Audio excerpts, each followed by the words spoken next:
Hey squad. അപ്പം ഇന്നത്തെ യാത്രയിൽ അപ്രതീക്ഷിതമായിട്ട് എത്തിപ്പെട്ട ഒരു സ്ഥലമാണ് കേട്ടോ. ഇതാണ് ഭയങ്കര ഭംഗിയുള്ള ഭയങ്കര ലുക്കുള്ള ഒരു ടീ ഷോപ്പ്. നമ്മൾ നെസ്ലെ ടീ ഫാക്ടറിൻ്റെ ജസ്റ്റ് ഓപ്പോസിറ്റ് ആയിട്ടാണ്. പക്ഷെ പാരിസൺസിൻ്റെ ആണ് കേട്ടോ ഈ ടീ ഷോപ്പ് വരുന്നത്. ഇവിടുത്തെ തേയില തൊഴിലാളികൾക്ക് വേണ്ടിയിട്ട്, അതായത് നമ്മളെ കിളുന്തൊക്കെ നുള്ളാൻ പോകുന്ന തൊഴിലാളികൾക്ക് വേണ്ടിയിട്ട് പണ്ടെങ്ങാനുണ്ടാക്കിയ ഒരു ടീ ഷോപ്പാണ്. പക്ഷെ ലുക്ക് വൈസ് ഈ ഒരു ആംബിയൻസിലൊക്കെ ഇരുന്നിട്ട് ഒരു കാപ്പി കുടിക്കാനൊക്കെ പറ്റിയ നല്ലൊരു സ്പോട്ട് തന്നെയാണ് കേട്ടോ.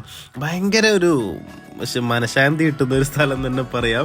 ഒരു കപ്പ് കോഫിയൊക്കെ വാങ്ങിയിട്ട് ഇതുപോലുള്ള ഈ തേയിലത്തോട്ടത്തിൻ്റെയൊക്കെ നടുക്ക് ചെന്നിരുന്നിട്ട് ആ ചെറിയ കുളിർക്കാറ്റൊക്കെ ഏറ്റിട്ട് അവിടുത്തെ കാഴ്ചകളൊക്കെ കണ്ടുകൊണ്ട് ഒരു കപ്പ് കാഫി കുടിക്കുക, അതും ഇതുപോലുള്ളൊരു ആംബിയൻസിൽ കുടിക്കുക എന്നുള്ളത് ഭയങ്കര രസമുള്ള കാര്യമാണ്. അപ്പോൾ ഇവിടുത്തെ കാഴ്ചകളൊന്ന് കണ്ടിട്ട് കേട്ടോ.